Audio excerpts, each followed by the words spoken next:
কোরআন কারীমকে যারা দুনিয়ার বুকে ভালোবেসেছে তাদের সুসংবাদ পরকালেও আল্লাহ রাসূলের পক্ষ থেকে ঘোষণা করা হয়েছে। হাসরের ময়দানে সমস্ত মানুষগুলোকে যখন একত্রিত করা হবে, আল্লাহ রাব্বুল আলামিনের পক্ষ থেকে তখন বলা হবে ক্বালু লিসাহিবিল কুরআন, ও পৃথিবীর মানুষেরা, তোমরা যারা পৃথিবীর বুকে কোরআনকে অধ্যয়ন করেছিলে, পড়েছিলে, ভালোবেসেছিলে, যারা কোরআনকে পড়েছিলে, ওই সমস্ত কোরআনের পাখিগুলোকে তোমরা যারা খাইয়েছিলে, ওই সমস্ত মানুষেরা আজকে কথায় তোমরা এসো।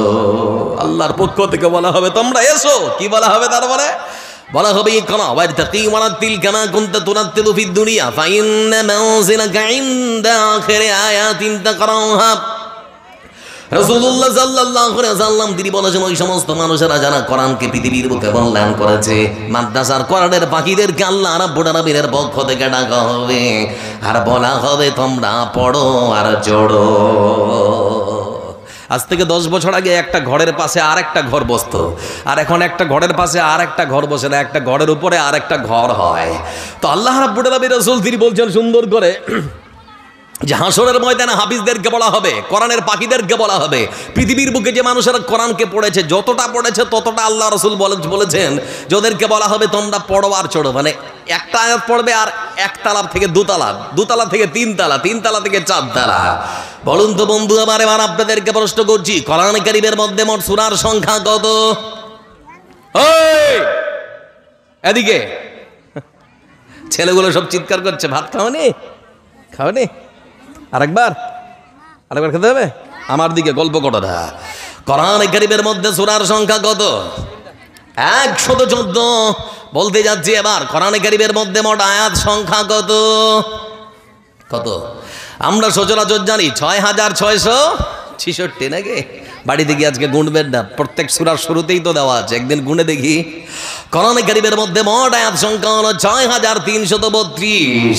তার মানে পৃথিবীর বুকে আল্লাহর কোন বান্দা যদি শুরু থেকে শেষ পর্যন্ত কোরআন কারীমের আয়াত সংখ্যাগুলো পড়ে শেষ করতে পারে, আমার রাসূল সাল্লাল্লাহু আলাইহি ওয়াসাল্লাম তিনি বলেছেন তার সম্মান, তার মর্যাদা বাড়াতে বাড়াতে বাড়াতে বাড়াতে আল্লাহ রাব্বুল আলামিন 6332 তলার উপরে পৌঁছে দেবে।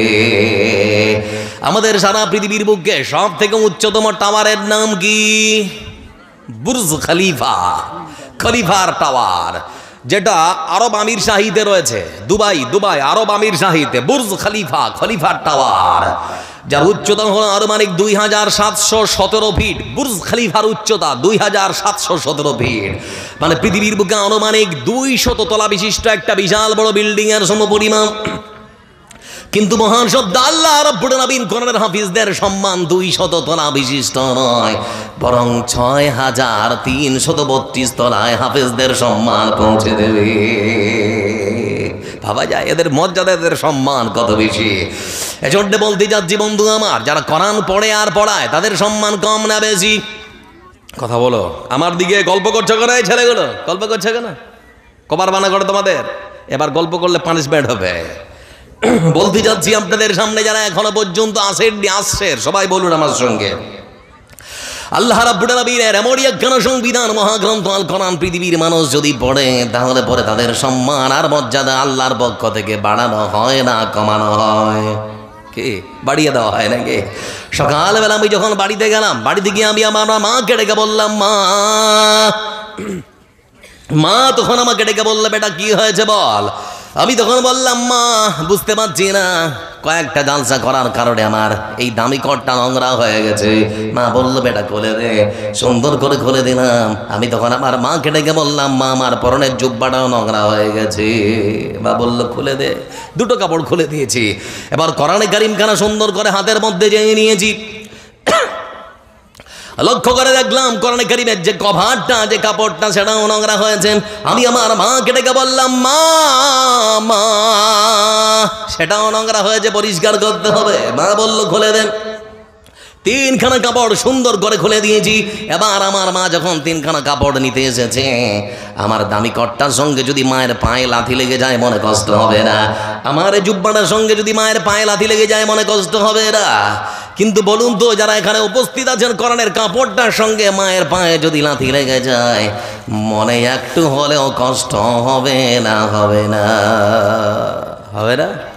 কোরআনে কারীমের একখানা কভার, একখানা কাপড় বাজারের সব থেকে সস্তা কাপড়, আমরা যেটাকে টেরিকট কাপড় বলি, একখানা সস্তা কাপড় শুধুমাত্র কোরআনের কভার হওয়ার কারণে তার সম্মান, তার মর্যাদা মহান সত্য আল্লাহ রাব্বুল আলামিন কত বেশি বাড়িয়ে দিয়েছে।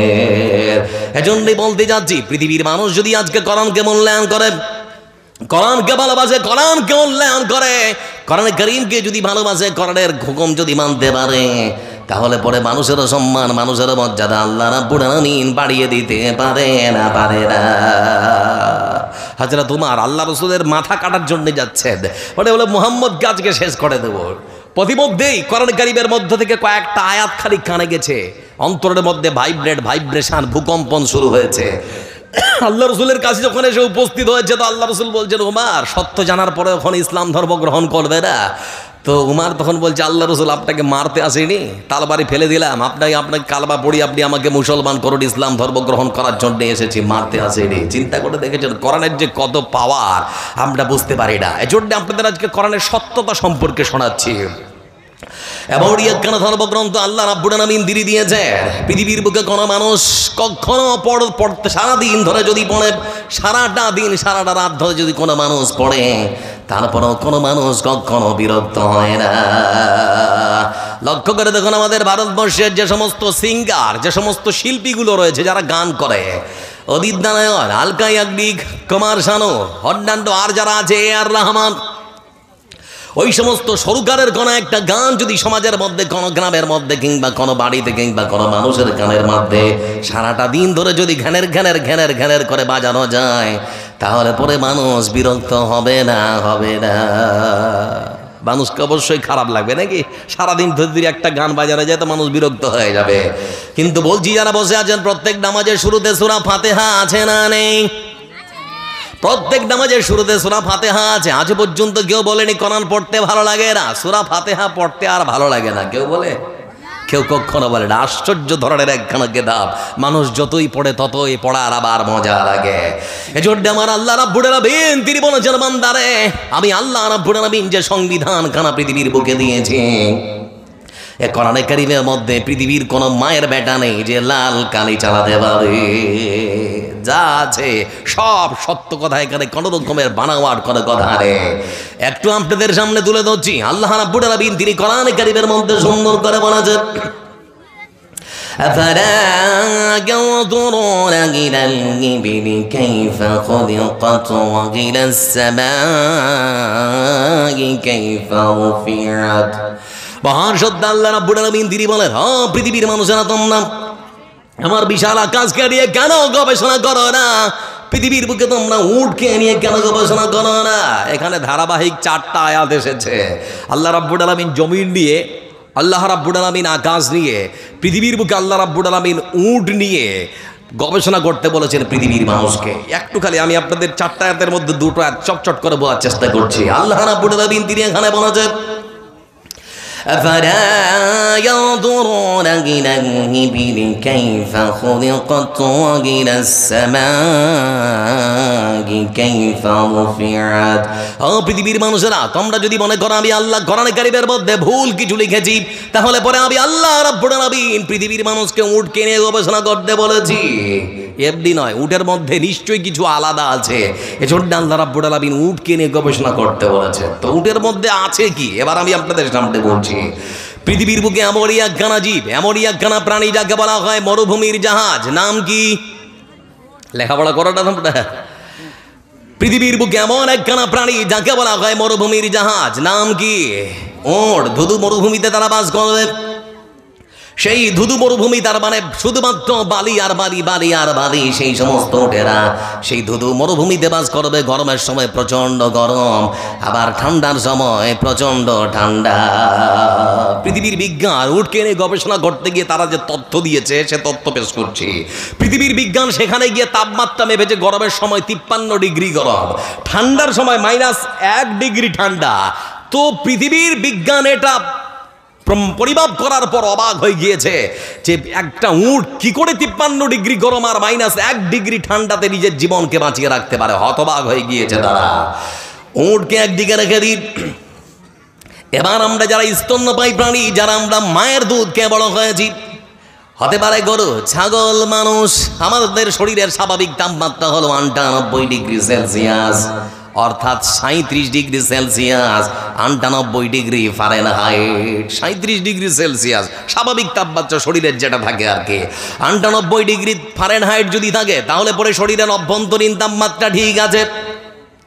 কিন্তু কোনো কারণে যদি শরীরের তাপমাত্রা 38.5 অর্থাৎ 102 ডিগ্রি ফারেনহাইট হয়ে যায়, ডাক্তারের কাছে গিয়ে থার্মোমিটার লাগিয়ে যদি ডাক্তার চেক করে দেখে শরীরের তাপমাত্রা পৌঁছে গিয়েছে 102 ডিগ্রি ফারেনহাইট, তাহলে পরে ডাক্তারের পক্ষ থেকে তখন আমাদেরকে প্যারাসিটামল দেওয়া হয়। প্যারাসিটামল খাওয়ার পরে শরীরের অভ্যন্তরীণ তাপমাত্রা যদি আমরা বের করতে না পারি আর সেটা বেড়ে যদি 104 ডিগ্রি হয়ে যায়, তাহলে পরে মানুষের শরীরের অভ্যন্তরীণ যে পার্টস হতে পারে কিডনি, আপনার লিভার বা পাকস্থলী, সেটা আপনার ক্ষতি হতে পারে। তারপরে বন্ধু আমার, পৃথিবীর বিজ্ঞান বলেছে সেই তাপমাত্রা বেড়ে যদি 105 ডিগ্রিতে পৌঁছে যায়, তাহলে পরে মানুষের শরীরের যে কোষগুলো, সেলগুলো রয়েছে, সেই কোষগুলো ধীরে ধীরে মরতে শুরু করে দেয়। জ্বর হওয়ার কারণে এক সময় মানুষটাও মারা যায়। অনেক সময় আমরা শুনি যে জ্বর হয়েছিল, লোকটা জ্বর সহ্য করতে পারলো না, মারা গেল। কেন? এই যে শরীরের অভ্যন্তরীণ যেটা তাপ, সেটা প্যারাসিটামল খাওয়ার পরও বের করতে পারেনি। বন্ধুরা বলছিলাম আমার আপনাদেরকে, পৃথিবীর বিজ্ঞান ধুধু মরুভূমিতে গিয়ে তারা তাপমাত্রা পরিমাপ করলো 53 ডিগ্রি সেলসিয়াস। এত গরমে উট কি করে বেঁচে থাকে? উটের কোনো ক্ষতি হয় না কেন? তারা বলেছে প্রথমত যে কেন, সেটা হলো পৃথিবীর বুকে আল্লাহ রাব্বুল আলামিন উটকে সৃষ্টি করেছেন। উট কেমন করে নিজের জীবনকে রক্ষা করবে? পৃথিবীর বুকে কোনো চিন্তা করতে পারে না, কিন্তু আমার মহান সত্তা আল্লাহ রাব্বুল আলামিন সব কিছু সুন্দর করে ব্যবস্থা করে রেখেছেন। আল্লাহ রাব্বুল আলামিন তিনি বলেন, উট তুই ধুধু মরুভূমিতে থাকবি। ধুধু মরুভূমির মধ্যে প্রচন্ড গরমে কেমন করে নিজের জীবনখানা রক্ষা করবি? ভালো করে শোনে নে। গরমের সময় যখন প্রচন্ড গরম, ঠিক সেই সময় সূর্যের তাপমাত্রা যখন প্রচন্ড তাপ যখন শরীরের মধ্যে রাখবে, শরীরটা যখন ক্লান্ত হয়ে যাবে, তখন তোর ঘুমের প্রয়োজন আছে। ঠিক সেই সময় যখন ঘুমাবি, পৃথিবীর বুকে গরুটা যেমন করে ঘুমায়, ছাগলটা যেরকম করে ঘুমায়, সেরকম করে কখনো তুই ঘুমাবি না। তাই তো দেখি উটের ঘুমানোর ডিজাইন, তার সিস্টেমটাও সম্পূর্ণ আলাদা। আল্লাহ রাব্বুল আলামিন উটকে শিক্ষা দিয়েছেন, উট ভালো করে দেখেন কেমন করে তুই ঘুমাবি, ভালো করে জেনে নে। প্রচন্ড গরমের সময় যখন তুই ঘুমাবার জন্যে ওই বালিমাটির মধ্যে যখন বসে পড়বি, ঠিক সেই সময় এক কাঁধে নয়, ডান কাঁধে নয়, বাম কাঁধে নয়, পেটের উপরে ভর করে নয়, নিজের সামনের ঠ্যাং দুটোকে পেটের মধ্যে ভরে দে। ওই ঠ্যাংটা যখন বালির মধ্যে যাবে, ঠ্যাংয়ের মধ্যেই তাপ থাকবে, পেটের মধ্যে কখনো প্রবেশ করবে না। এই যে ওইটা তো লক্ষ্য করে দেখলাম, উটের বসার ধরনটাও সম্পূর্ণ আলাদা। উট আবার ধুধু মরুভূমিতে থাকবে, যেখানে কোনো সবুজ ঘাসপালা উৎপাদন হয় না। ওই উটটা ধুধু মরুভূমিতে কি খেয়ে বেঁচে থাকবে পৃথিবীর কোনো মানুষ চিন্তা করতে পারে না। আমার আল্লাহ রাব্বুল আলামিন উট কি খেয়ে বেঁচে থাকবে তারও বন্দোবস্ত সুন্দর করে করে দিয়েছেন। লক্ষ্য করুন, আল্লাহ এমনি বলেননি আফালা ইয়ানদুরুনা ইলাল ইবিলি কাইফা খলাকাত, কেন তোমরা উটকে নিয়ে গবেষণা করো না? তাই তো লক্ষ্য করে দেখলাম বন্ধু আমার, আমরা সচরাচর যখন উটগুলোকে কুরবানি দেওয়ার জন্য নিয়ে আসি, ঠিক সেই সময় কোনো একটা উটকে বন্ধু আমার যদি কুল গাছ বৈরের কাছে দাঁড় করিয়ে দেওয়া যায়, ক্ষণিকের মধ্যে ওই উটটা লক্ষ্য করে দেখি কুল গাছের পাতা, শাখা প্রশাখা, ডালপালা সব খেয়ে সাবান করে দেয়, মুখের মধ্যে একটাও কুল গাছের কাঁটা বিঁধে না। আশ্চর্য একখানা প্রাণী উট। পৃথিবীর বুকে আপনি অন্য কোনো প্রাণীকে কুল গাছের ডালপালা নিয়ে আসুন, ওর এখানে বিঁধবে, এখানে বিঁধবে, ওখানে বিঁধবে, কিন্তু উটের কোনো ক্ষতি হয় না। পৃথিবীর বিজ্ঞান দেখার পরে হতবাক, কি ব্যাপার? তারা দেখলো সত্যি তো ধুধু মরুভূমিতে ঘাস উৎপাদন হয় না, সেখানে সব কাঁটাযুক্ত গাছ, মানে যে সমস্ত গাছ হয় সে গাছের মধ্যে কাঁটা থাকে, সেজন্য আল্লাহ উটকে আলাদাভাবে সৃষ্টি করেছে। তারা দেখলো পৃথিবীর বিজ্ঞান উটের মুখ দিয়ে গবেষণা করলো, আমাদের হাতের নখটা, এই যে শক্ত আবরণটা দেখছেন না, উটের চারিদিকে মুখের মধ্যে শক্ত একখানা আবরণ দিয়ে আল্লাহ রাব্বুল আলামিন এমন এক ব্যবস্থা করে দিয়েছেন, উট কাঁটাযুক্ত গাছপালা, ডাল পাতা সব কিছু সাবার করে খেয়ে শেষ করে দেবে, মুখের মধ্যে একটা কোনো কাঁটা বিঁধবে না। আবার ধুধু মরুভূমিতে উট বসবাস করবে, প্রতিদিন পানি পাবে না। এজন্য পৃথিবীর বিজ্ঞান তারা প্রমাণ করেছে একটা উট 10 মিনিটে 130 লিটার পর্যন্ত পানি পান করতে পারে। পৃথিবীর বুকে অন্য কোনো প্রাণীকে যদি সমপরিমাণ পানি আপনারা পান করে দেন, তাহলে পরে তার যে এই সমস্ত রোগগুলো ফুলে ফেপে ফেটে শেষ হয়ে যাবে, মরে যাবে, বাঁচতে কখনো পারবে না। কিন্তু আল্লাহ রাব্বুল আলামিন উটের এই সমস্ত রোগের মধ্যে এই সমস্ত রোগের মধ্যে আল্লাহ রাব্বুল আলামিন এমন এক পানি ধরার ক্ষমতা সুন্দর করে দিয়েছেন, 130 লিটার পর্যন্ত পানি পান করতে পারে, কোনো অসুবিধা হয় না। পৃথিবীর বিজ্ঞানের জন্যই বলেছেন 1 মাস পর্যন্ত যদি কোনো একটা উট না পানি পায়, তার জীবন সে বাঁচিয়ে রাখতে পারবে, কখনো মরবে না। আশ্চর্য এক প্রাণী। পৃথিবীর বিজ্ঞান উটের দুধ নিয়ে গবেষণা করলো। তারা দুধ নিয়ে গবেষণা করার পরে পৃথিবীর বিজ্ঞান প্রমাণ করেছে উটের দুধের মধ্যে রয়েছে অসংখ্য পরিমাণ আয়রন, মানে গর্ভবতী মহিলাদের জন্য যা একেবারে খুবই জরুরি। যে সমস্ত মায়েরা গর্ভবতী তাদের জন্য উটের দুধ খুবই উপকারী, এক সর্বগুণ সম্পন্ন সুষম খাদ্য বা পানীয় বলা যেতে পারে। খাদ্য এবং পানীয়, দুধকে খাবার হিসেবে ব্যবহার করা হয়, পানীয় হিসেবে ব্যবহার করা হয়। আশ্চর্য ধরনের একখানা জিনিস উট, যার দুধের মধ্যে রয়েছে অসংখ্য পরিমাণ ভিটামিন। বলছিলাম বন্ধু আমার, উট এক আশ্চর্য ধরনের প্রাণী। উটের দুধের মধ্যে রয়েছে আবার ভিটামিন এ, যে ভিটামিন এর অভাব হয় রাতকানা, মানে অনেক মানুষ রাত হলে পরে দেখতে পায় না। ভিটামিন বি12 উটের দুধের মধ্যে রয়েছে। বেরি রোগ, মাথা মোটা, পেট বড়, হাত পা সরু যে সমস্ত মানুষের হয়, তাদেরকে আপনারা উটের দুধ খাওয়ান, ইনশাআল্লাহ ঠিক হয়ে যাবে ধীরে ধীরে। আমার বন্ধুরা শুধুমাত্র এখানেই শেষ নয়। আল্লাহ রাব্বুল আলামিন তিনি বলেছেন, বান্দারে আমি আল্লাহ রাব্বুল আলামিন পৃথিবীর বুকে এমন সুন্দর করে উটকে সৃষ্টি করেছি, ও পৃথিবীর মানুষ উটকে নিয়ে তোমরা কেন গবেষণা করো না? এই তো গেল উট। এবার আল্লাহ বলছেন, বান্দা আকাশকে নিয়ে একটু গবেষণা করে দেখ। পৃথিবীর বিজ্ঞান আকাশের কথা বলতে গিয়ে সুন্দর করে কোরআনে কারিমের উদ্ধৃতি তারা স্বীকার করে নিয়েছে। কোরআন যা বলেছে সেটাই সত্য। আল্লাহ রাব্বুল আলামিন তিনি কোরআনে কারীমের মধ্যে সুন্দর করে বলেছেন, আফালাম ইয়ানদুরু ইলাস সামাই ফাওকাহুম কাইফা বানাইনাহা ওয়া যায়্যানাহা ওয়া মা লাহা মিন ফুরুজ।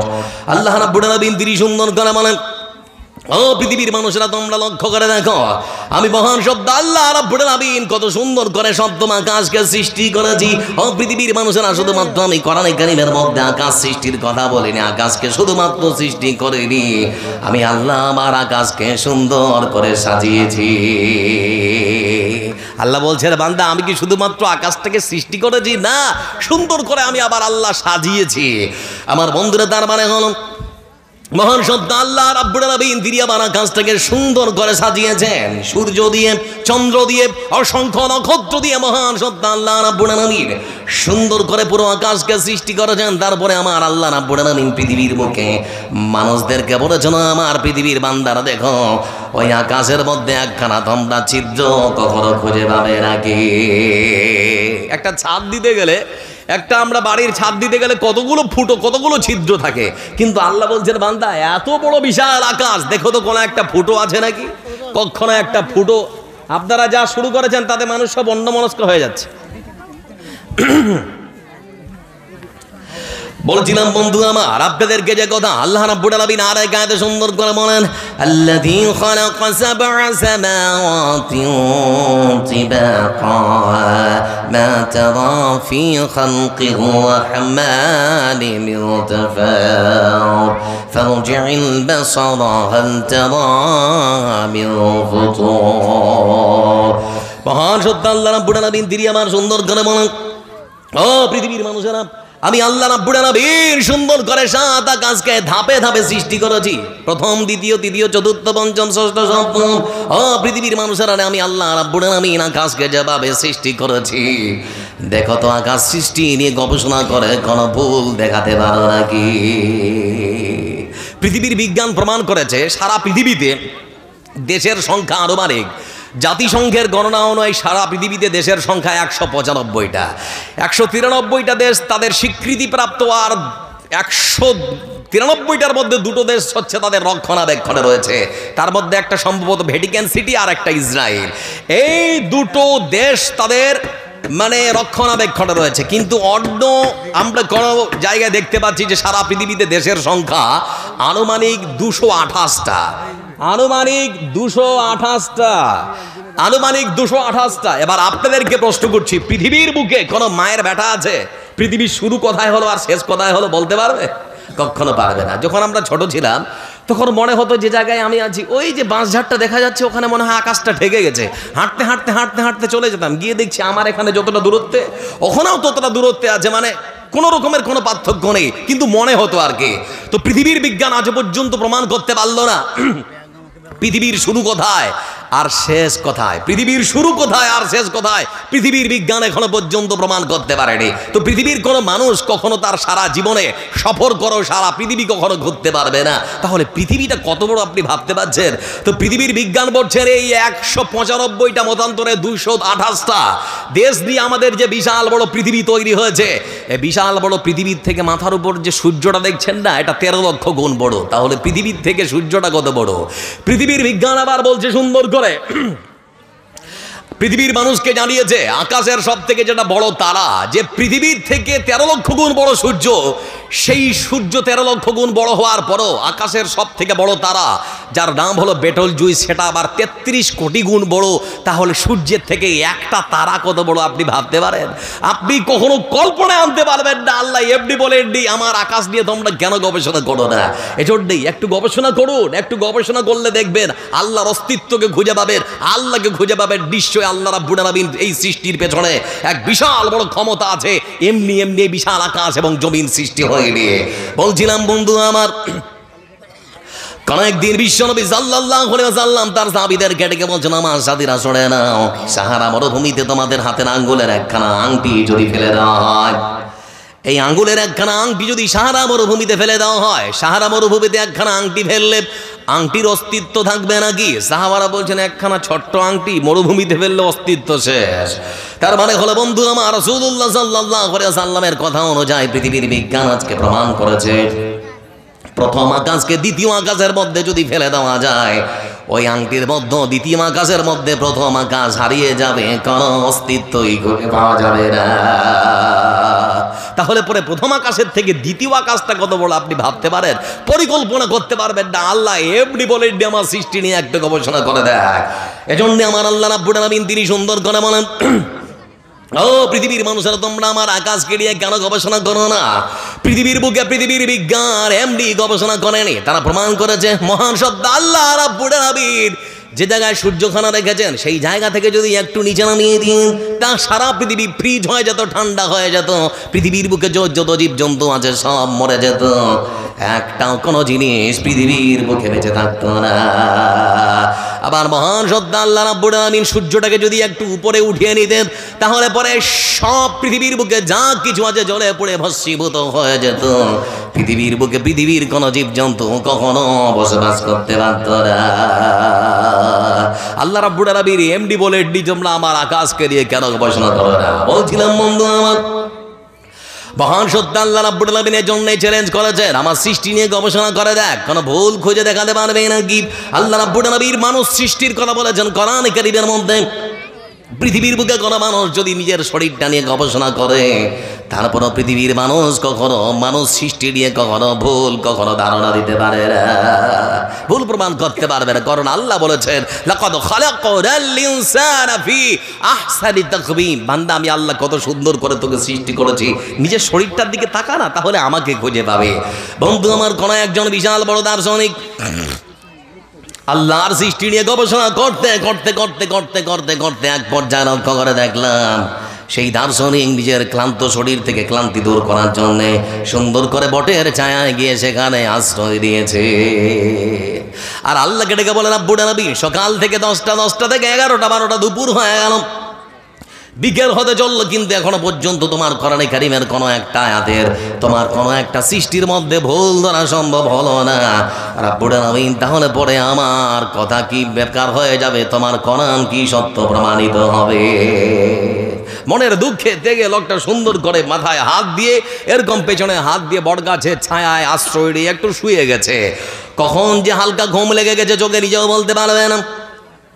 কিছুক্ষণের মধ্যে ওই বট গাছের ডালে হালকা বাড়ি খেয়ে একটা ওই বট গাছের ফল, মানে ছোট্ট একখানা ফল লক্ষ্য করে দেখলাম ছোট্ট একখানা ফল তার নাকের উপরে সজোরে যেই পড়েছে আটকে উঠেছে, ঘুমটা ভেঙে গেল। কি হলো কি হলো? তো দেখতে পাচ্ছে শরীরের এই জায়গা থেকে বট গাছের ফলটা নিচে গড়ে পড়ে গেল। ঠিক সেই সময় তখন আল্লাহ রাব্বুল আলামিন কেটে গিয়ে বলেন, রাব্বুল আলামিন আমি তো মনে করেছিলাম পৃথিবীর বুকে তাল গাছটা যেমন তার ফলটা সেরকম, নারকেল গাছটা যেমন তার ফলটাও সেরকম, বেল গাছটা যেমন তার ফলটাও সেরকম হবে। আমার চিন্তা মতে আর আমার গবেষণা মতে পৃথিবীর বুকে বেল গাছটা যেমন তার ফলটাও সেরকম, নারকেল গাছটা যেমন তার ফলটাও সেরকম, আমার চিন্তা মতে বট গাছটা যেমন তার ফলটাও যদি সেরকম হতো, যে পজিশন নিয়ে নাকের উপরে পড়েছিল আমার নাকটাও যেত, জীবনটাও চলে যেত। এই জন্য আমার আল্লাহ বলেছেন, বান্দা আমার সৃষ্টি নিয়ে গবেষণা করে দেখ না, অবাক হয়ে যাবে। বন্ধুরা বলছিলাম এই জন্য আপনাদেরকে বিশ্ব মানবতার মুক্তির জন্য আল্লাহ রাব্বুল আলামিন এমন একখানা সংবিধান দিয়েছেন, পৃথিবীর বুকে কোনো মানুষ যদি এই সংবিধান রচনা করে পৃথিবীর বুকে কোনোদিন সে মানুষ কখনো কোনো বিপদে পড়তে পারবে না।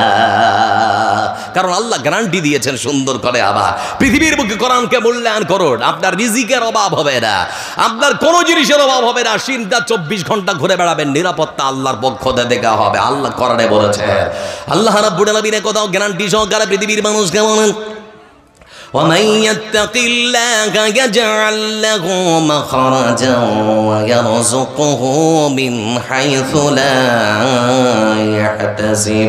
আল্লাহ রাব্বুল আলামিন তিনি সুন্দর করে বলেছেন, ও পৃথিবীর মানুষরা শোনো, ও আমার বান্দারা শুনে নাও, সত্যি যদি তোমরা আমার কোরআনকে মূল্যায়ন করে আমাকে ভয় করার মতো করে ভয় করো, সত্যি যদি তোমরা কোরআনকে সমাজের মধ্যে বাস্তবায়িত করতে পারো, তাহলে আমার পক্ষ থেকে দুটো নিরাপত্তার কথা ঘোষণা করা হয়েছে। প্রথম নাম্বার নিরাপত্তা, দিন না 24 ঘন্টা সারা পৃথিবী জুড়ে তোমরা ঘুরবে ফিরবে, কেউ তোমাদের উপরে কোনো রকম আঘাত আনতে পারবে না। দ্বিতীয় নাম্বার নিরাপত্তা হলো রিজিকের চিন্তা করতে হবে না, আমি আল্লাহ রাব্বুল আলামিন তোমাদের খাবারের ব্যবস্থা করে দেব। কোরআনকে মূল্যায়ন করুন, দুটো নিরাপত্তা আল্লাহর পক্ষ থেকে। প্রথম নাম্বার নিরাপত্তা, খাবারের রিজিকের চিন্তা ভাবনা করতে হবে না। আর দ্বিতীয় নাম্বার নিরাপত্তা, কোনোদিন আপনারা মার খাবেন না। বন্ধু আমার, তাহলে পরে আল্লাহকে ভয় করার মতো করে ভয় করতে হবে। আল্লাহ রাব্বুল আলামিন রাসূল তিনি বলেছেন, লাউ আন্নাকুম কুনতুম তাওয়াক্কালুনা আলাল্লাহ হাক্কা তাওয়াক্কুলিহি লা রুজিকতুম কামা ইয়ারযুকুত তায়র তাগুদু খিমাসান ওয়া তারুহু বিতারান। রাস্তায় জাম লেগে গেছে, তা আমি কি করবো বলবো? যারা ভলেন্টিয়ার আছো ভাই, আমার নিজের দায়িত্ব পালন করো, রাস্তা পরিষ্কার করার দায়িত্ব তোমাদের। মেয়েরা হয়তো আসতে পারছে না, রাস্তার দুদিকে দুধারে হয়তো জাম লেগে গেছে, এই জন্য ভলেন্টিয়ারদের বিনীত একান্ত অনুরোধ করছি, ভাই আমার নিজের দায়িত্ব নিজে পালন করার চেষ্টা করো। যে মা এবং বোনেরা আসছেন ওনাদের আসার পথ প্রশস্ত করে দেওয়া হোক। আর মা বোনদেরও অনুরোধ করছি, ফাঁকা জায়গাটা পূরণ করে নিন, ওটা আপনার জায়গা। কারণ কিছুক্ষণের মধ্যেই দেখবেন যে আর জায়গা পাওয়া যাবে না। এই জন্যে যারা বসে আছেন একটু বলছি, সোনাধর মানিকচার মা বোন খালা আমার, সামনের জায়গাটা আপনার, সম্ভব যদি হয় জায়গাটা পূরণ করুন। আর যদি সম্ভব মনে করেন যে না পারবো না, তাহলে সাইডের জায়গা ফাঁকা রাখুন, রাস্তা ছেড়ে দিয়ে বসুন, কারণ যারা আসবে তারা ঠিক জায়গা পূরণ করে দেবে। তো বলছিলাম যে কথা আপনাদেরকে, কোরআনকে যদি কেউ মূল্যায়ন করে আল্লাহর পক্ষ থেকে দুটো নিরাপত্তা, এক, কোনো ভয় পাওয়ার কোনো কারণ নেই যে কেউ আপনাকে মারবে। আর দ্বিতীয় নাম্বার নিরাপত্তা হচ্ছে রিজিকের চিন্তা করতে হবে না। এবার একটু বলছি আপনাদেরকে, মহান সত্য আল্লাহ রাব্বুল আলামিনের কোরআনের আয়াতকে সুন্দর করে ব্যাখ্যা করতে গিয়ে আমার রাসূল সাল্লাল্লাহু আলাইহি ওয়াসাল্লাম তিনি বললেন, লাউ আন্নাকুম কুনতুম তাওয়াক্কালুনা আলাল্লাহ হাক্কা তাওয়াক্কুলিহি লা রুজিকতুম কামা ইয়ারযুকুত তায়র তাগুদু খিমাসান ওয়া তারুহু বিতারান। ও আল্লাহর বান্দারা, তোমরা শুনে নাও, আল্লাহর উপরে যদি তোমাদের ভরসা ঠিক মতো থাকে, আল্লাহকে যদি ভয় করার মতো করে তোমরা ভয় করতে পারো, শুনে নাও, পাখিদেরকে আল্লাহ রাব্বুল আলামিন যেভাবে রিজিক প্রদান করেন, ও পৃথিবীর মানুষরা তোমাদেরকে ঠিক সেইভাবে করে রিজিক দেওয়া হবে। এবার পাখিদেরকে রিজিক দেওয়া হয় কেমন করে? সামনের বার থেকে আমি আর বক্তব্য রাখবো না, দেখবেন মানে একেবারে কেমন একটা পরিবেশ, অস্বস্তিকর পরিবেশ, নোংরা পরিবেশ একটা। হলো কি গো, আশ্চর্য ব্যাপার, হলো কি? এটা হলোর কোনো কথা হলো? বক্তব্য তার 4টিখানি কথা নাকি? এই আসছে সেই আসছে, এই করছে সেই করছে, এই ঠিক নেই সেই ঠিক নেই, এত বড় একটা জালসা, কোনো কিছু ঠিক নেই, আশ্চর্য ব্যাপার। বলছিলাম যে কথা আপনাদেরকে, আল্লাহ রাব্বুল আলামিন রাসূল তিনি বলেছেন পাখিদেরকে যেভাবে করে রিজিক দেওয়া হয় ঠিক সেরকম করে রিজিক দেওয়া হবে। পাখিদেরকে রিজিক দেওয়া হয় কেমন করে? সকালবেলা যে পাখিগুলো গাছ থেকে নেমে আসে জমিদের মধ্যে তাদের পেট তখন খালি থাকে, আবার সন্ধ্যাবেলা যখন ওই পাখিগুলো নিজের বাসায় ফিরে যায় তাদের পেটটা পরিপূর্ণ করে দেন, খালি পেটে কখনো তা ফিরে যায় না। এজন্য আল্লাহ রাব্বুল আলামিনের কোরআন সাক্ষী, আল্লাহকে যদি কেউ ভয় করে আরো লাভ আছে না নেই? একটু কথা বলেন, এদিকে আমার দিকে, ওরাও মানুষ আমিও মানুষ, এদিকে তাকান। আল্লাহকে যদি ভয় করার মতো করে ভয় করা যায় আরো লাভ আছে না নেই? আল্লাহ রাব্বুল আলামিন রাসূল তিনি বলেছেন সুন্দর করে, আইনান লা তামাসসুহুমান নার, আইনুন বাকাত মিন খাশিয়াতিল্লাহ ওয়া আইনুন বাতাত তাহরুসু ফি সাবিলিল্লাহ। আল্লাহ রাব্বুল আলামিন রাসূল তিনি বলেছেন এমন দুটো চোখ আছে যে দুটো চক্ষু কখনো আল্লাহর জাহান্নামের আগুন স্পর্শ করতে পারবে না। মানুষের শরীরে তো দুটোই চোখ থাকে, তো আল্লাহ রাসূল বলছেন দুটো চোখ এমন আছে যে দুটো চোখ কখনো জাহান্নামের আগুন স্পর্শ করবে না। প্রথম নাম্বার চোখ হলো যে চোখ আল্লাহর ভয় কাঁদে। বুকে হাত দিয়ে দেখুন তো কখনো আল্লাহর ভয় কেঁদেছেন? যদি না কাঁদেন তো রাসূলের আগের হাদিস, চোখ দিয়ে কান্না আসছে না তো কাঁদার ভান করুন। কান্না বেরোচ্ছে না, চোখ দিয়ে পানি বেরোচ্ছে না, আপনি কাঁদার ভান করুন, নিজের পাপের জন্য আল্লাহর কাছে কাঁদুন, দেখবেন ঠিক আল্লাহ আপনাকে ক্ষমা করবে। এই জন্য আল্লাহ রাব্বুল আলামিন রাসূল তিনি বলছেন। আসসালামু আলাইকুম। আমরা জালসার যখন বিজ্ঞাপন ছাড়ি তখনই বলে দেওয়া হয়েছে বা লেখা আছে বিজ্ঞাপনে কোনো দোকানপাট বসবে না। আমি অনুরোধ করছি 10 মিনিটের মধ্যেই যদি দোকান রাস্তা থেকে উঠে না যায় আমরা উঠাতে বাধ্য হব। আমি অনুরোধ করছি আপনারা রাস্তা থেকে দোকানপাট যদি না উঠান আমরা উঠাতে বাধ্য হব। 10 মিনিট আপনাকে সবাই দিচ্ছি, 10 মিনিটের মধ্যে আপনারা দোকানপাট উঠিয়ে নেন। আসসালামু আলাইকুম। এটা তো রেজুলেশন পাস করে আপনাদের বলা হয়েছে, তারপরেও কেন এরকম?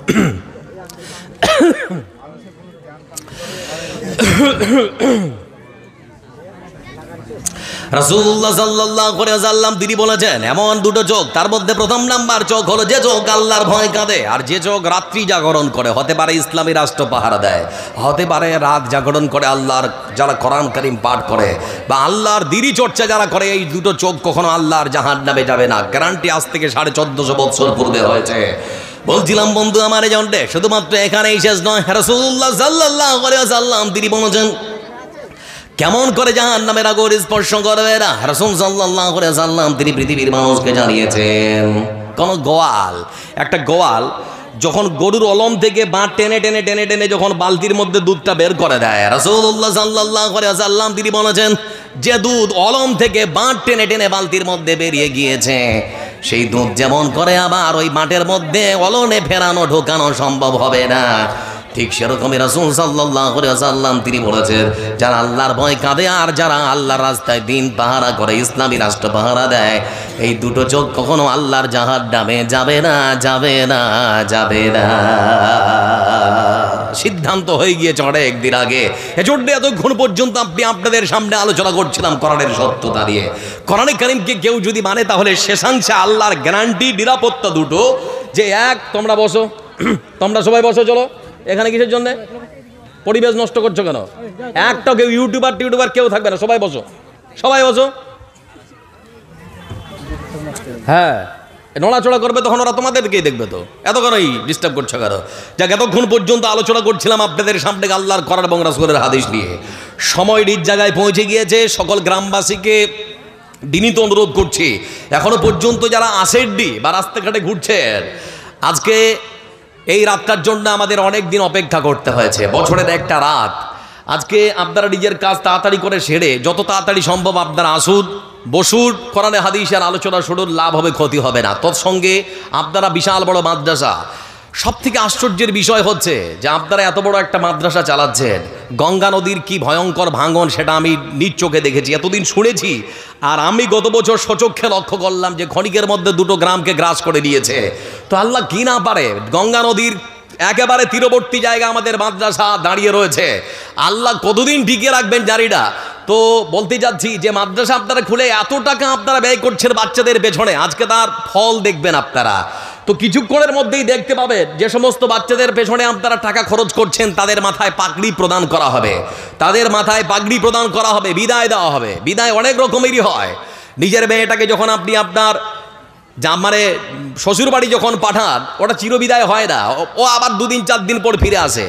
ঠিক সেরকমই বিদায় আজকের যে আমাদের বাচ্চারা যারা দাওরায়ে হাদিস পাশ করে আমাদের কাছ থেকে হয়তো চলে যাওয়ার জন্য প্রস্তুতি নিচ্ছে, বা আমরা যাদেরকে তৈরি করেছি এতদিন ধরে, কিছুক্ষণের মধ্যে আমরাও তাদের মাথায় পাগড়ি দিয়ে দেব। সামনের বছর থেকে ওই সমস্ত বাচ্চাদের আমরা আর দেখতে পারবো না, তাদেরকেও বিদায় জানিয়ে দেব। আমাদেরও মাথায় পাগড়ি দেওয়া হয়েছিল, ঠিক সেই সময় মনে হচ্ছিল যে বটগাছের ছায়াটা মাথার উপর থেকে কেমন যেন হারিয়ে গেল। কি করব, কোথায় যাব, কোথায় গিয়ে দাঁড়াবো, কি করব, কি খাবো, নানান চিন্তা ভাবনা মনের মধ্যে ঘোরপাক করছিল। কিন্তু মনে বিশ্বাস ছিল, আল্লাহ পৃথিবীর বুকে তুমি যদি শুয়োরকে কুকুরকে খাওয়াতে পারো, আমি তো মানুষ, আমাকে তুমি না খাইয়ে কখনো রাখবে না। তো আমার বাচ্চাদের জন্য আমার ছোট্ট পরামর্শ, তোমরা মনের মধ্যে যে জ্বর, যে ক্ষমতা, সেটা হারিয়ে ফেলো না। আল্লাহ পৃথিবীর বুকে শুধুমাত্র দুটো প্রাণী, জিন এবং মানুষ, নিজের খাবার নিজেরাই তারা আহার জোগাড় করে। পৃথিবীর বুকে আমরা পড়েছি 18,000-এরও বেশি যদি মাখলুকাত বা আল্লাহর সৃষ্টি জীব থাকে, সমস্ত সৃষ্টি জীবের আল্লাহ রাব্বুল আলামিন খাবারের ব্যবস্থা করেছে। তো অবশ্যই আমরা হলাম সৃষ্টির সেরা, তোমরাও হলে সৃষ্টির সেরা, আল্লাহ তোমাদেরও খাওয়াবে, চিন্তার কোনো কারণ নেই। এজন্যে যারা এখনো পর্যন্ত আসেননি, বলছি আর কিছুক্ষণের মধ্যে আমাদের মাদ্রাসার বাচ্চাদের মাথায় পাগড়ি প্রদান করা হবে। 1 বছরের দীর্ঘ বিরতির পর আজকে আপনাদের ফলাফল চোখের সামনে আপনারা লক্ষ্য করবেন। যারা এখনো পর্যন্ত আসেননি তাড়াতাড়ি করে আসুন। আজকে এ পর্যন্তই, বিদায় নিচ্ছি আপনাদের কাছ থেকে। আসসালামু আলাইকুম ওয়া রাহমাতুল্লাহ।